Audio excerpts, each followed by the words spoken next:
जब धर्म पर अंधकार छा जाए, जब तपस्वियों की अग्नि को राक्षसों की हंसी बुझाने लगे, जब पृथ्वी स्वयं पुकारे रक्षा, तब अवतार लेते हैं श्री राम। यह कथा है उस क्षण की जब एक ऋषि की पुकार से शुरू हुई और मिथिला में दिव्य मिलन पर आकर ठहर गई।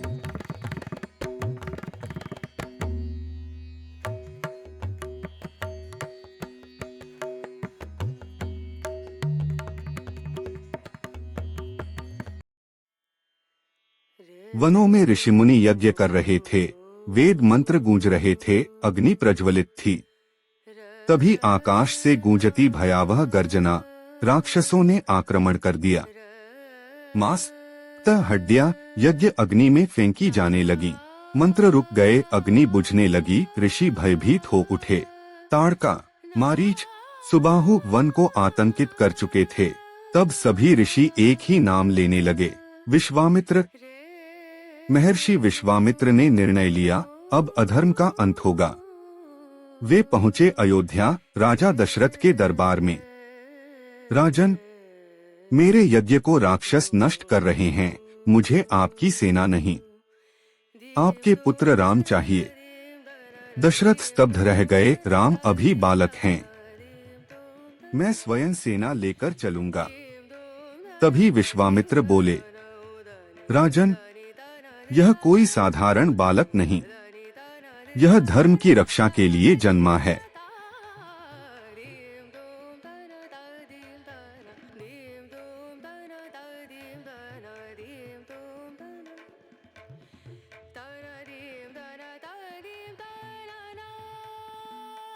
यज्ञ प्रारंभ हुआ। वेद मंत्रों की गूंज पूरे वन में फैल गई। ऋषि ध्यानमग्न होकर आहुति देने लगे। 6 दिन 6 रातें, 7वें दिन अचानक आकाश काला पड़ गया। भयावह गर्जना गूंज उठी।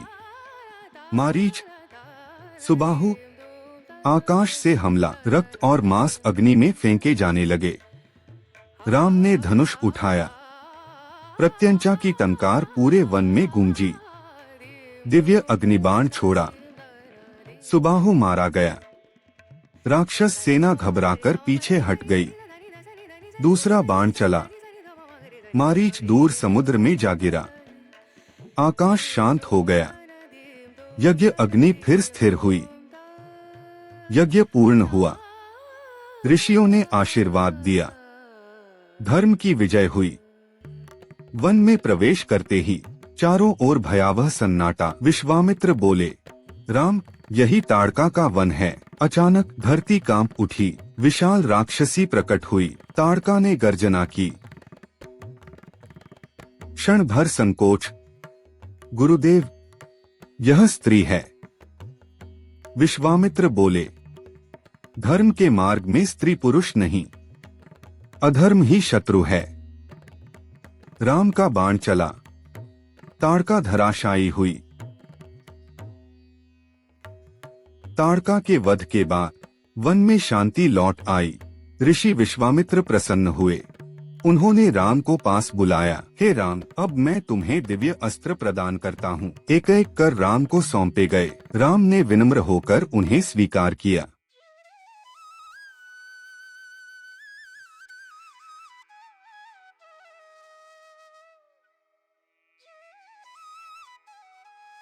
यज्ञ पूर्ण होने के बाद विश्वामित्र बोले, राम, अब मिथिला चलते हैं। वहां जनक ने सीता का स्वयंवर रखा है। राम और लक्ष्मण गुरु के साथ चल पड़े। वन, नदियां, आश्रम पार करते हुए मार्ग में ऋषि कथाएं सुनाते रहे।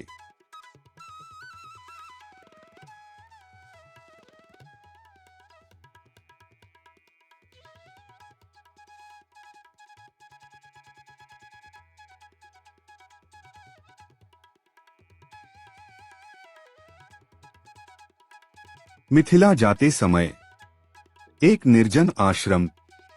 विश्वामित्र बोले, यह गौतम ऋषि का आश्रम है और यहाँ पत्थर बनी हैं अहल्या।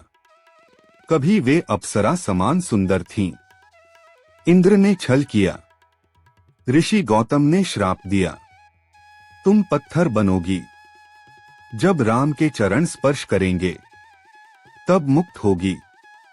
राम आगे बढ़े, पांव छुआ, पत्थर से दिव्य नारी प्रकट हुई। अहल्या मुक्त हुई, आकाश से पुष्प वर्षा हुई।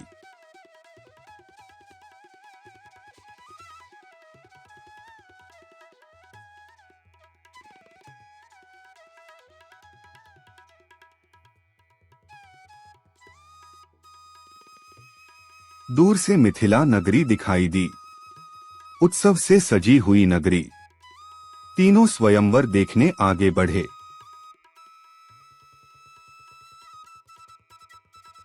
उद्यान में सीता पुष्प तोड़ रही थीं। राम ने पहली बार उन्हें देखा। सीता की नजर भी राम पर ठहर गई। दोनों एक दूसरे को देखते रह गए। मिथिला नगरी, उत्सव का माहौल। राजा जनक ने घोषणा की, जो शिव धनुष उठाएगा वही सीता का वर होगा। राजा, योद्धा सब असफल रहे।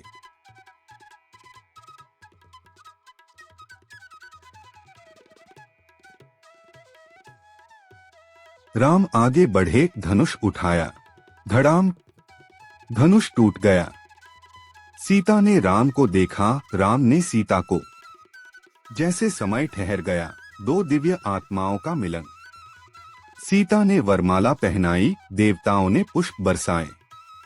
धर्म और प्रेम का मिलन हुआ, यहीं से शुरू हुई राम और सीता की अमर कथा।